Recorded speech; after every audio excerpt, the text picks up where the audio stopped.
तर बाबांनो जोधपूरमध्ये गाडी खाली करून लेलन कंपनीत आलतो बघा. तिथं पप्प्या रांडा झाला. पप्प्या रांडाचा म्हणजे असा आला की नाही, मित्र वनव्यामध्ये गारव्यासारखा असं नियोजन लावून आला. रांडाच्यानं क्वार्टर बिटर सगळं थम्सअप बिम्सअप घेऊन आलता ओकेमध्ये मस्तपैकी नियोजन लावलं इसीला बसून. संध्याकाळी गाडीचं काय काम झालं नव्हतं. मग काय आज रॉयल स्टॅग काय आणली नाही, ओल्ड मंग आणली बघा. लय दिवस झालं ओल्ड मंग पिली नव्हती म्हणून ओल्ड मंग आणून पिली.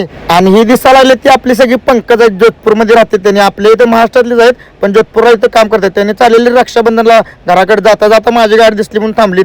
मग काय मस्तपैकी जेवण तीन केलं बघा. आणि मी सकाळी आलो इथं जालूरमध्ये आपल्या गाडीचं किरकोळ काम करत होतं. आणि हे रांडाच्या पाशी मी कायम काम करत असतो. हे रांडाचे म्हणजे आपली भाऊबंद जवळचेच आहेत, मारवाडीच आहेत पण आपलं कामं म्हणजे चोख करून देतात. मग काय इथं काम करत आम्ही पण वेल्डिंग मारायला शिकलो बघा.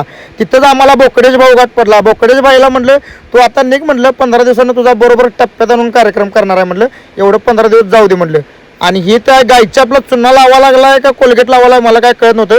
पण ते कोलगेट नाही, चुन्याचीच ट्यूब आहे. कुणाला पाहिजे असेल गायच्या वरवालीनी त्यांनी फटाफट कमेंट करा आणि मला सांगा. मग काय आमचं तिथं वस्तात आला बघा चिकन 65 लावड्याचा. मग काय संध्याकाळी मामू आलाय म्हटलं नियोजन लावा लागते म्हटलं. मग काय संध्याकाळी जाऊन पिल्लो आणलं बघा मस्तपैकी. दोघांनी 2 क्वार्टर आणले बघा. आणि गुरु आणि शिष्य दोघांनी मिळून पद्धतशीर कार्यक्रम लावला आणि मस्तपैकी हॉटेलमध्ये जेवायला आलो. कारण गाडीत काय जेवण केलं नव्हतं त्यामुळे हॉटेलमध्ये जेवण केलं मस्त. मग काय दुसऱ्या दिवशी गाडी भरायला आलतो बघा. उडपीचा माल भरायला चालू केली आता. तर कसा वाटला भाऊन ब्लॉग लाईक करा.